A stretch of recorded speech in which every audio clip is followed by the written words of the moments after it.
그럼 이제 첫 번째 사연을 소개시켜 드리도록 할게요. 첫 번째 사연은 지니님께서 보내주신 사연인데요. 안녕하세요. 우연히 알게 되어 사연을 보내게 되었어요.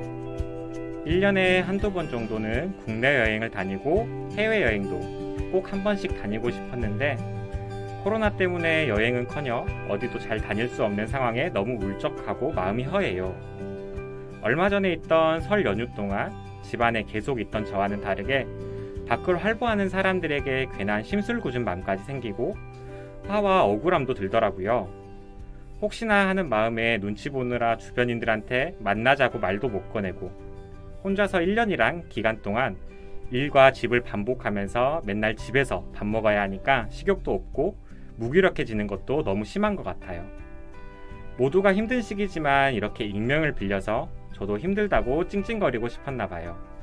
사연 읽어주셔서 감사합니다. 라고 이렇게 보내주셨는데요.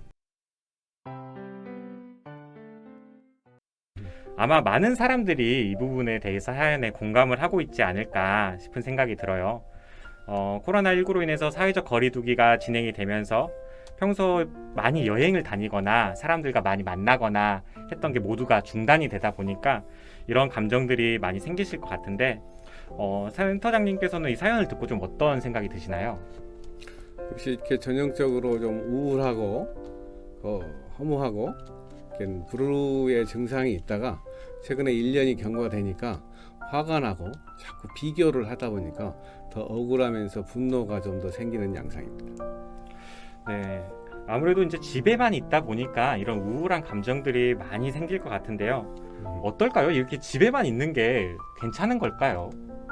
아무래도 집에만 있게 되면은 지금처럼 우울하게도 울적하게도 화가 나기 때문에 무엇보다도 좀 더 마스크를 쓸 수 있는 부분하고 좀 더 경계를 가지면서 산책을 많이 하거나 또 아침에 일찍 일어나서라든가 자기만의 시간을 좀 갖고 내지는 또 뭔가 즐거운 대화를 하고 집에서도 뭔가 먹을 수 있는 서로 좀 협력을 해가면서 식사 준비를 해야 될 것 같습니다. 네, 선생님 말씀처럼 이게 한 명이 앞에 사연처럼 집에서 뭐 식사하는 양이 많아지다 보니까 혼자서 뭐 식사를 준비하는 것보다 집안에서도 할 수 있는 뭐 다양한 방식을 통해서 뭐 다양한 음식도 접해보고 하는 부분도 좀 도움이 될 것 같고 산책이나 이런 것들을 통해서 본인만의 좀 시간, 좀 안전한 곳에서는 좀 본인만의 시간을 가지는 것도 좀 도움이 될 것 같아요. 안에서도 좀 긍정적인 방법들을 찾는 것도 도움이 되지 않을까 싶은 생각이 드는데 뭐 그런 걸 찾는 방법들이 좀 있을까요, 센터장님? 조금 전에 얘기하듯이 제일 많이 할 수 있는 요즘 많이 나오는 것들이 명상이나 이런 부분들에서 얘기를 시간을 많이 가져라고 그러죠. 그래서 무엇보다도 혼자 조용한 시간을 갖고 이렇게 좀 더 복식 호흡이나 나머지를 하면서 가능한 눈을 뜨다 보면은 주위가 많이 보이니까요. 눈을 감고 자기를 바라보다 보면은 자기에게 필요한 것들이 내가 왜 화가 나는지, 내가 왜 외로운지, 내 몸이 어디가 아픈지, 왜 배가 고프는지 이런 부분들을 조금 하면서 호흡에 좀 초점을 맞춰보면서 자기 시간을 가지면 아마 도움이 될 것 같습니다. 네. 말씀하신 것처럼 호흡에 좀 초점을 맞춰서 네. 그러면 뭐 심상법이나 명상 이런 것들도 많이 도움이 되겠네요. 그렇죠. 이제 그런 네. 부분들에서 모든 방법들이 뭐 이렇게 명상, 심상 뭐 이런 부분들, 기도 이런 것들이 조용한 시간 이런 부분들이 밖에 있는 것을 좀 더 안으로 특히 그런 부분 할 때 눈을 뜨고 하면 잘 안 보여요. 눈을 감으면 마음이나 정신이 좀 더 보이는 경향이 있습니다. 네, 그럼 잘 때 이렇게 눈 감고 있을 때 이렇게 하는 것도 좀 도움이 될까요? 물론 그 자세에서도 하려면 상당히 수련이 많이 필요하고 잘 때 자기를 편안하게 하는 방법들은 상당히 중요한데 그래서 훈련을 많이 해야 되고 그런 훈련이 되면 우리 제목이 안녕히 주무셨어야 듯이 네. 잠 잘 자는 것이 스트레스를 푸는데 상당히 중요하고 정신 건강을 유지하는 데 굉장히 중요합니다. 저도 그렇게 좀 명상이나 호흡법 같은 거를 좀 익혀가지고 하면 좋을 것 같다는 생각이 드네요.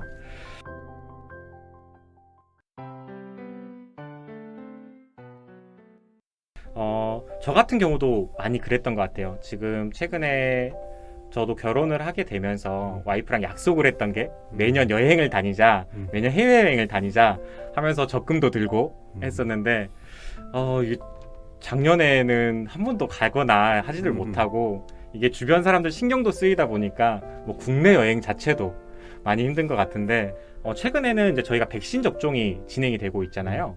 이렇게 좀 백신이 맞다 보면은 과거처럼 여행이나 이런 게 조금 더 자유로워질 수 있을까요? 예전처럼 자유스럽지는 않더라도 아마 이렇게 면역이 집단 면역이 생기거나 이렇게 백신을 통해서 이제 어느 정도 되면은 현재 큰 흐름으로 봐서는 아마 11월 말 이후 내년 초 정도에는 어느 정도 여행이 가능하고, 그때 아마 더 필요한 것이 여권만 필요한 게 아니라 이렇게 코로나 음성이라는 이렇게 판정하고 백신을 맞았는지 안 맞았는지 이런 것에 따라서 여행이 좀 더 가능할 것 같습니다. 저희 빨리 이제 좀 저희 코로나가 잠식이 되고 이렇게 여행이나 함께 좀 다닐 수 있는 사람들을 만날 수 있는 시간이 좀 많아지면 좋겠다라는 생각이 좀 드는 것 같습니다.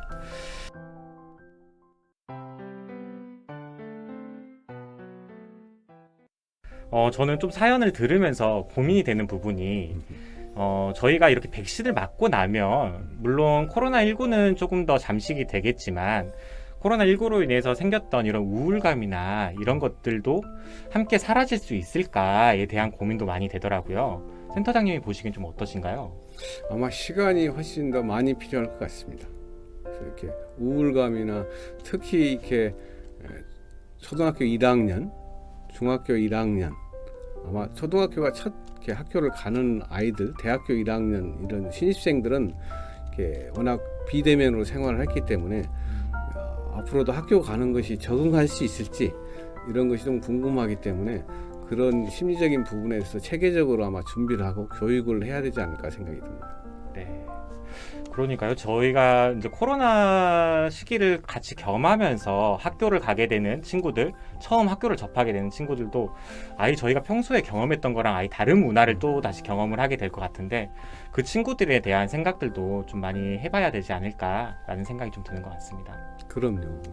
어느 정도 완화가 되면은 입장할 때 이미 코로나라든가 이런 음성 판정이 되고 그 마스크를 벗고 좀 더 어울릴 수 있는 어떤 환경을 조성해주고 그의 단체 생활이나 사람들하고 어울리는 것이 얼마나 편한 것인지 이런 경험할 시간을 좀 주는 것이 교육적으로 상당히 중요할 거라고, 심리적으로도 정신적으로 중요할 거라고 생각합니다. 네, 저희가 그 부분도 함께 좀 고려를 해보면서 준비를 해야 될 것 같습니다.